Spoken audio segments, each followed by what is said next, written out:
নিয়ম করে ১.৫ থেকে ২ ঘন্টার অনুশীলন নিয়ে সন্তানদের পাশাপাশি অভিভাবকদের আগ্রহটাও অনেক। তারা মনে করেন খেলার মাঠ না থাকলেও শিশুদের মোবাইল ফোন আসক্তি রুখতে সহায়ক কারাতে। ঢাকার যেখানেই বলেন স্কুলে বড় এখন মাঠ নাই আগের মতো আর। বিশেষ করে এই যে মোবাইলের প্রতি যে আসক্তি বাচ্চাদের, এটার থেকে দূরে থাকার জন্য এই সময়টুকু আমি বেছে নিয়েছি, আমি মনে করি এটা। কারাতে অনুশীলনে শারীরিক কসরত থাকে, তবুও আনন্দ নিয়েই শিশুরা কারাতে শিখে। পরিবার থেকে সবাই আমাকে কারাতে প্রশিক্ষণ নিতে উৎসাহ দেয়। আত্মরক্ষার কৌশল হিসেবে খেলাটি বেশ কার্যকরী, যার কারণে নারীরাও কারাতেকে বেশ গুরুত্ব দেন। তাদের মতে অনেক বিপদ আপদ থেকেই রক্ষা পেতে সহায়ক ভূমিকা রাখবে কারাতে। আমি নিজের মধ্যে অনেক কনফিডেন্স খুঁজে পাই আলহামদুলিল্লাহ এই কারাতের মাধ্যমে। আমি রাস্তায় মানুষজনকে খুবই কম ভয় পাই না। আসলে রাতে চলাফেরা করতে আমার কোনো সমস্যাই হয় না।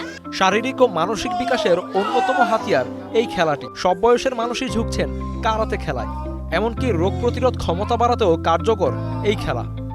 এই ব্যস্ত জীবনে আসলে যেটা হয় সেটা হচ্ছে যে আমরা কোনোখানে স্পোর্টসের জন্য জায়গা পাই না, আর এখানে আমি খুব ইজিলি আর কি আমার সেই স্পোর্টসের ইয়াটা আমি এখানে ফুলফিল করতে পারছি। সো এটা খুবই এফেক্টিভ একটা বডির জন্য। কেউ আত্মরক্ষার জন্য, কেউ বা খেলার জন্য কারাতে প্রশিক্ষণ নিয়ে থাকে, তবে বর্তমান সময়ে ব্যায়াম কিংবা চিত্ত বিনোদনের অন্যতম মাধ্যম হয়ে উঠছে কারাতে।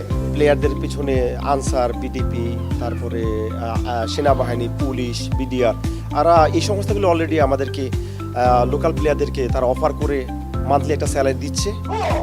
খেলা হিসেবে বাংলাদেশের কারাতে দেশের মানুষের জন্য যে তা ইতিবাচক ভূমিকা রাখছে তা বলাই যায়।